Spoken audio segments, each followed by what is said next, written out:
Madame, Messieurs, merci de choisir Michapi, Voice Télévision pour vous informer et bienvenue à cette édition du journal. Le porte-parole du gouvernement congolais, Patrick Mouyaya Katembwe, a précisé sur la situation sur terrain, spécifiquement dans l'axe Kamanyola-Ouvira, dans le Sud Kivu, où la situation humanitaire demeure inquiétante et appelle la communauté internationale pour la restauration de la paix dans l'Est de la RDC. Suivez. D'abord que nous suivons de près la situation sur le terrain, spécifiquement dans la province du Sud Kivu, axe Kamanyola-Ouvira. Vous savez qu'il y a quelques jours, l'armée a communiqué pour dire qu'il y a des bombes qui sont parties de Bugarama au Rwanda, qui sont tombées sur des cibles, notamment civiles. Et la réunion de ce matin avec la Première ministre est bien au-delà de ce que nous nous sommes dit à propos de ce qui s'est passé à Washington. C'est de regarder, parce qu'il y a des rapports notamment du CICR et des organisations humanitaires qui nous donnent des informations particulièrement inquiétantes. Et donc, il était important pour la première ministre chef du gouvernement de réunir autour de lui tous les ministres, notamment ceux de la Défense, de l'Intérieur, pour voir comment on répond efficacement à cette situation. Mais ici, c'est qu'il faut noter, parce que nous parlions de Washington justement, que comme le président de la République le disait hier au cours de son allocution devant la nation, le Rwanda viole impunément l'accord que nous avions convenu ou signé à Washington il y a quelques jours. Ce n'est plus simplement violer l'accord que nous avons signé, mais c'est aller vers la régionalisation du conflit, parce qu'il est évident que le Rwanda prend le Burundi aussi en cible, au-delà des actes qui sont posés en République démocratique du Congo. C'est ici aussi le lieu d'interpeller les médiateurs pour que, dans le cadre de ce qui avait été convenu, puisse peser de son poids pour que la paix puisse restaurer, pour que le Rwanda puisse s'arranger. Parce que, comme je vous le disais tout à l'heure, la situation humanitaire est particulièrement préoccupante. Lorsqu'on attaque des écoles, on attaque des centres de santé, on attaque des maisons d'habitation, c'est clair qu'il y a une volonté de s'aimer la terreur. C'est ici aussi l'occasion d'interpeller très vivement tous nos compatriotes qui sont particulièrement sur les réseaux sociaux. Nous parlons souvent du poison rwandais. Il faut faire très, très attention. Autre chose dans ce journal, le village d'Idou, en territoire d'Irumu, dans la province de l'Ituri, dans l'est de la RDC, a de nouveau été attaqué par les terroristes des ADF dans la nuit de mardi à ce mercredi 10 décembre 2025. Au moins 3 civils ont été tués et un bébé atteint par balle. Suivez cet élément. Au cœur des tirs nourris, un bébé à peine de 3 mois a été mortellement atteint par balle, perdant la vie sur place. Plus tôt, vers 17h, 3 hommes qui revenaient paisiblement de leur champ sont tombés entre les mains de ces terroristes. Ils ont été atrocement exécutés à la machette. L'attaque a eu lieu le même jour où s'est tenue à Lunaïta la cérémonie marquant la reprise du trafic sur la route nationale numéro 4 sur cet axe reliant le territoire d'Irumu, Ituri, à celui du territoire de Beni au nord Kivu. Pour l'instant, les corps des victimes viennent d'être acheminés au centre du village. Une atmosphère de choc et de désolation en attendant leur inhumation par le membre des familles des victimes. Rendons-nous dans la province du Nord Kivu, c'est mercredi 10 décembre 2025 à Goma. L'ONG Congo Handicap était en face des organisations nationales, internationales et la société civile engagée pour la promotion des droits et l'inclusion des personnes vivant avec handicap dans le cadre de la célébration de cette journée des personnes vivant avec handicap. Reportage signé Simon Kapiro Camille Kitoko. Contribuer au travail continu de plaidoyer du mouvement des personnes handicapées pour garantir que les interventions accélérant la mise en œuvre de l'article 32 de la Convention des droits des personnes handicapées.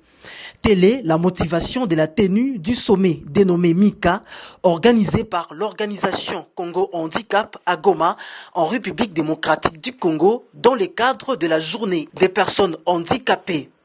Financé par FCDO. Morkit Monga, chef de bureau de Congo Handicap, explique.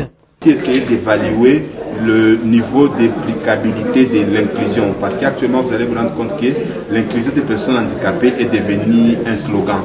Lorsque vous partez sur le terrain, vous allez vous rendre compte que c'est vraiment un slogan, mais sur le terrain, il y a juste des petits efforts. C'est pourquoi, au travers de cette activité, on est en train d'examiner dans des différentes tables rondes, secteur par secteur, où sommes-nous par rapport à l'implémentation de cet article 72 de la Convention des droits des personnes handicapées, mais aussi où sommes-nous pour le moment par rapport à l'inclusion beaucoup plus effective des personnes en situation de handicap dans notre communauté. Donc c'est ça l'activité que Congo Handicap a lancée aujourd'hui ici à Goma.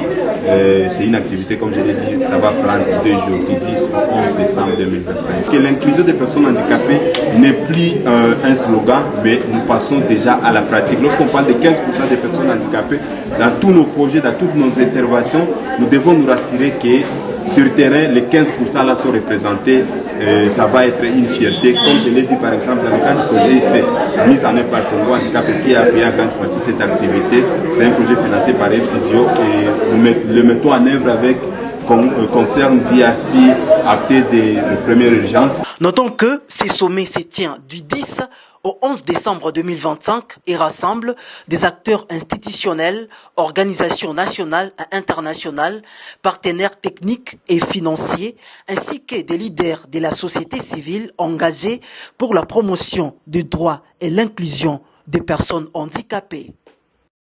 À Beni, chef-lieu provisoire de la province du Nord Kivu, a abrité le mardi 9 décembre 2025 le forum sur la redevabilité et le financement des projets des provinces. Il s'est agi des échanges ayant permis de comprendre l'évolution des travaux sur différents chantiers. Suivez. C'est à l'initiative du gouvernement provincial du Nord Kivu que ce forum provincial sur la redevabilité et le financement des projets du Nord Kivu a été organisé. En vue de promouvoir la redevabilité et la transparence dans l'utilisation des fonds publics et à mobiliser les ressources financières indispensables pour le développement du Nord Kivu, qui constitue l'un des 3 piliers de la gouvernance du général-major Évariste Somo. Parmi les projets phares du gouvernement provincial en cours d'exécution figure la construction des 2 aéroports et de plus de 100 ponts, la modernisation des voiries urbaines et la réhabilitation des routes d'interconnexion provinciale ainsi que des routes de desserte agricole. Ils sont exécutés par des entreprises congolaises avec comme conséquence la création de plusieurs centaines d'emplois pour des filles et des fils du Nord Kivu. Nous estimons qu'avec ce rythme de théorie sur la redevabilité, nous sommes contraints d'améliorer les travaux que nous sommes en train de faire. Tous ces projets sont financés exclusivement par le gouvernement provincial du Nord Kivu avec des taxes légales et conventionnelles dans le cadre du partenariat public-privé. Il n'y a pas de taxes qui ont été créées. Moins encore des taxes imposées sur les agriculteurs. Non. Donc c'est une contribution des opérateurs économiques pour soutenir notre pays comme des bons patriotes, c'est ça. Mais il n'y a pas vraiment de taxes qui ont été créées. Face aux nombreux défis de financement liés notamment à l'insécurité et la guerre qui déchirent le Nord Kivu, les députés provinciaux plaident pour un appui du pouvoir central afin de permettre au gouvernement provincial de matérialiser ces projets qui sont à l'intérêt des populations congolaises en général et du Nord Kivu en particulier. Je dirais que ce sont des bonnes initiatives, mais ma crainte reste au niveau des financements en fait. Parce que nous connaissons nous tous ce que traverse la province du Nord Kivu vis-à-vis d'abord du financement au niveau de la province.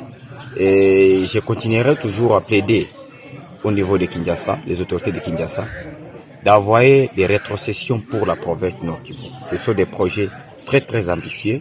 À noter que ce forum a chuté par le lancement des travaux de bétonnage de l'avenue Nyamwisi au quartier Boïken dans la ville de Beni, un autre projet du gouvernement provincial. La Commission économique et finances, contrôle budgétaire de la Chambre basse du Parlement RD congolais a clôturé le 7 décembre 2025 les travaux des toilettages du projet des lois des finances exercice 2026. Nadine Meno nous en parle. Pendant plus de 2 semaines, le membre de la commission ECOFIN-CB que dirige le député national Guy Mafuta Kabongo ont abattu d'intenses travaux en sous-commission pour obtenir un texte bien harmonisé à présenter à la plénière dans le tout prochain jour pour examen et adoption. Au terme de travaux, la commission Guimafuta Kabongo s'est abstenue de tout commentaire à la presse. Cela conformément à l'article 43 du règlement intérieur de l'Assemblée nationale qui stipule que les commissions font rapport des conclusions de leur délibération à la plénière. Pour rappel, c'est le 18 novembre dernier que les élus du peuple ont déclaré recevable le projet de loi de finances exercice 2026, évalué à 59,021 milliards de francs congolais, soit 20,3 milliards de dollars, après sa présentation par la première ministre Judith Suminwa Tuluka. La réhabilitation des routes à RDC est un secteur clé pour le désenclavement économique avec nombreux projets majeurs. Le chef de l'État a présenté la feuille des routes pour transformer les infrastructures des transports. Un désenclavement important pour une accélération des chantiers à travers les pays. Toujours avec Nadine Menou.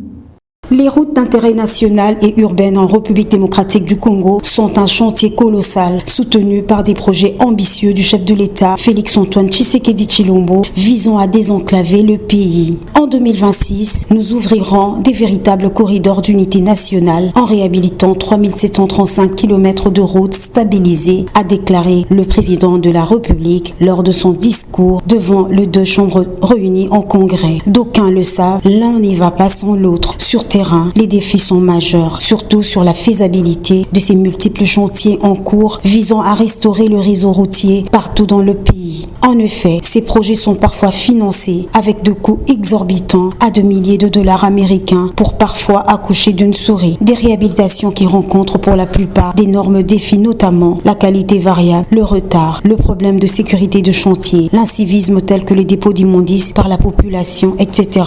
À Kinshasa, plusieurs routes majeures et secondaires sont en réhabilitation dans le cadre du programme Kinshasa et Zobonga visant à désengorger la capitale congolaise avec des travaux avancés sur plusieurs tronçons et d'utilisation de béton pour une meilleure durabilité. À ce jour, nombreux travaux de réhabilitation de la voirie urbaine piétinent dans la ville de Kinshasa. Les populations se plaignent du retard accentuant ainsi roulant et les personnes à bord. Pour la plupart de Kinois, se déplacer est devenu un véritable parcours du combattant, un fléau qui s'étend jusqu'aux routes d'intérêt national. Pour le chef de l'État, Félix-Antoine Tshisekedi, des avancées significatives doivent être visibles sur tout le chantier. Elles sont la preuve d'une détermination et d'un sérieux à bâtir la République démocratique du Congo avec beaucoup plus de force afin de moderniser et connecter le pays à un trafic routier stable.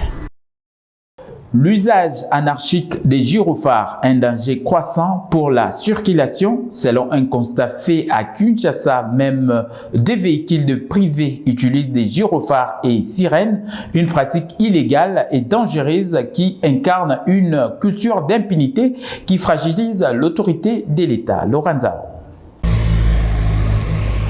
Normalement, à Kinshasa, l'utilisation de gyrophares accompagnés de sirènes appartiennent aux personnalités et services, entre autres le président de la République, le président de l'Assemblée nationale et celui du Sénat, le Premier ministre, le chef d'état-major général de forces armées, la police, le véhicule d'intervention de sapeurs-pompiers, les ambulances en service de secours et les corbillards en cortège funéraire. Ainsi, elle suppose l'interdiction à toute autre personne, physique ou morale, publique ou privée, de faire usage des gyrophares et de sirènes sur un véhicule, sauf par ou avec dérogation expresse délivrée par une autorité compétente spécifiée par cette loi d'application. Mais que voyons-nous pas à Kinshasa, cette ville caractérisée par deux embouteillages monstres dont de grandes artères, surtout pendant les heures de pointe, un usage abusif que regrette le Kinois. Ces dispositifs sonores éliminés sont aujourd'hui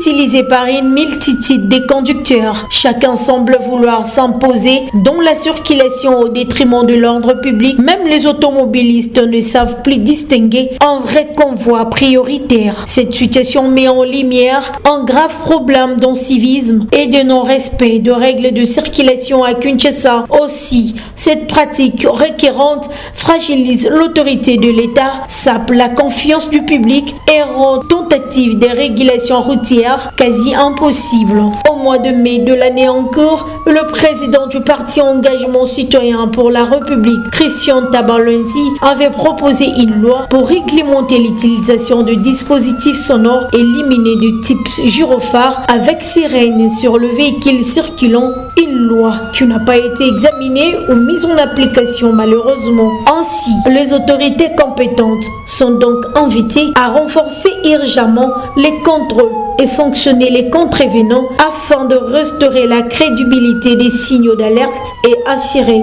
la sécurité de tous sur les routes de la capitale. Toujours à ce qui concerne l'utilisation des gyrophares sur instruction du président Félix-Antoine Tshisekedi Tshilombo, le vice-premier ministre, ministre en charge de l'Intérieur et Sécurité Jacquemain Chabani-Luko a annoncé l'interdiction immédiate sur toute l'étendue du territoire national de l'usage des escortes, sirènes, gyrophares et faits multicolores pour le particulier jusqu'à nouvel ordre. La mesure frappe également les officiels ayant droit à l'escorte. Et puis à Kinshasa, l'association sportive Maniema Union de Kindu n'arrive toujours pas à décrocher une victoire à la 31e édition du championnat national Illico Cash League 1. Les unionistes ont encore laissé filer des points précieux le mardi 9 décembre face au club quinois de New Jack FC. Audrey Ugondalemba pour les détails. Visiblement, ce sont des visages totalement différents qu'affiche l'association sportive Maniema Union de Kindu cette saison. Si les unionistes de Kindu semblent avoir la tête et les épaules à la coupe de la confédération de la CAF, cela n'est pas le cas au championnat national Illico Cash League 1 après leur 7e match nul en 9 sorties cette saison. Pourtant, tout avait bien commencé pour les clubs de Kindu face aux Quinois de New Jack Football Club le mardi 9 décembre au Stade des Martyrs avec une ouverture du score à la 41e minute après un penalty transformé par Clément Pitroipa. Une ouverture du score qui aurait dû lancer la soirée, mais 3 minutes plus tard, les Quinois réagissent. Grady Moukoko égalise juste avant la pause, un but partout. Un score qui restera inchangé jusqu'au coup de sifflet final. Une nouvelle contre-performance qui confirme les manques de régularité de Maniema Union. L'équipe reste engluée dans les milliers de tableaux et peine à se rapprocher des places qualificatives pour les playoffs. Avec ces nuls, Maniema Union reste sous pression. À ce stade de la compétition, chaque point perdu complique un peu plus les ambitions du club. Manque de réalisme offensif, fébrilité défensive, difficultés à l'extérieur. Les mots sont connus, mais les solutions tardent à venir. Et pendant ces temps, les concurrents directs prennent de l'avance. Pour espérer inverser la tendance, Maniema Union n'a désormais plus de choix. Gagner les prochains matchs et retrouver une dynamique, sinon la saison pourrait tourner au parcours de survie plutôt qu'à une lutte pour les playoffs. Madame, Monsieur, c'est ainsi que se termine cette édition du journal qui a connu la participation de Lorraine Galula, Dorcas Pambo, Audrey Ugondalemba, réalisée par Eli Ilunga. Quant à moi, je vous dis au revoir et l'actualité continue sur nos antennes.